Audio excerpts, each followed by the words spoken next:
Hello everyone, so ito yung first na PMS nung BYD Seagull ko. Nakaano na kasi siya 5,700 kilometers. So supposedly dapat talaga PMS na siya nung nakaraan, pero kasi wala pa akong mahanap na tawag dito ko sa pinakamalapit na BYD Casa. Target ko sana sa Dagupan, Pangasinan, pero hindi pa kasi sila nagbukas. I think kaka soft opening lang nila kahapon, Friday. Pero ngayon dun tayo sa BYD San Fernando. Ang PMS ng BYD Seagull ay hindi ko sure kung sa lahat ng mga BYD to, pero first 5,000, 10,000, and then another 10,000. So dire-diretso na siya every succeeding na 10,000. Yun na yung PMS ng BYD. Ayan. So naka 5,703.2. Then punta tayo ng San Fernando. So I think mga 38 kilometers ata, 58%. And later on, papakita ko kung anong ayusin nila doon.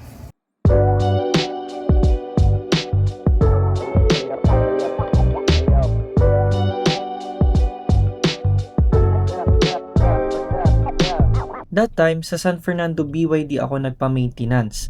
Kasi yun ang pinakamalapit sa akin. That time din, hindi pa bukas yung BYD Bawang, which is dedicated na malaking showroom and casa talaga. Etong sa Sea Oil, ang nag-franchise nito ay ang Sea Electric. Kaya kung mapapansin ninyo, up north o bandang north Luzon, yung mga BYD showroom ay sa tabi mismo ng Sea Oil.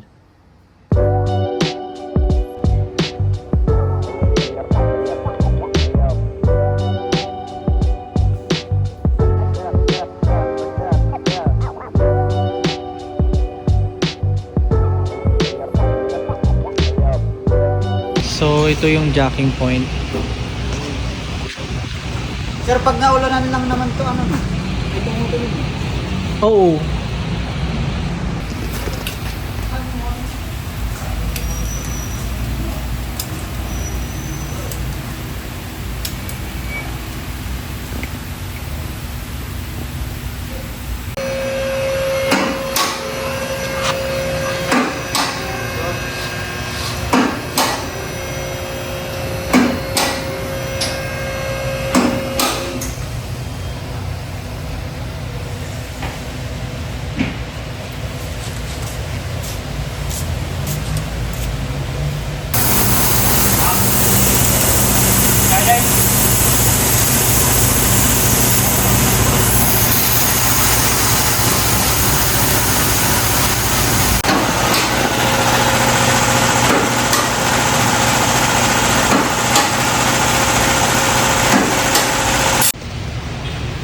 Kaso ano no, may mga gasgas na siya. Gasgas ba? Ay hindi yun gasgas. Ilang ko lang to. Oo. Yung kanina, sir, talagang gas-gas yung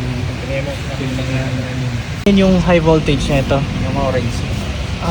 So kaya naka-orange siya para mapansin na high voltage siya. So far naman walang tagas ko. Wala. Ganyan pala itsura niya, no?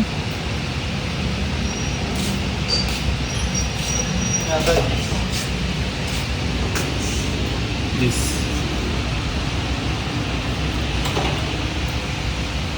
So in total, naka 2,500 pesos ako sa first 5,000 kilometers ng Seagull ko. Basic check ng bolts and nuts, kasama na rin doon yung brake cleaning at saka yung refill ng windshield washer. Bakit nga ba kailangan nito? Kasi yung warranty natin, para hindi ma-void, kailangan masunod yung schedule maintenance ng sasakyan. So at first, sinabi nila sa akin na ang una ay 5,000 kilometers and then susunod yung after 10,000 kilometers. So basically, 15,000 kilometers na dapat yon. Pero upon checking, ang next na pala sa first 5,000 kilometers ay 20,000 kilometers na. So basically, malaking tipid ito sa maintenance, lalo na kung i-compare natin sa mga ICE vehicles na bago. So yun lang, if you have any question, please let me know or follow lang kayo sa YouTube channel ko para sa masusunod pa ng mga videos about sa BYD Seagull. Thank you!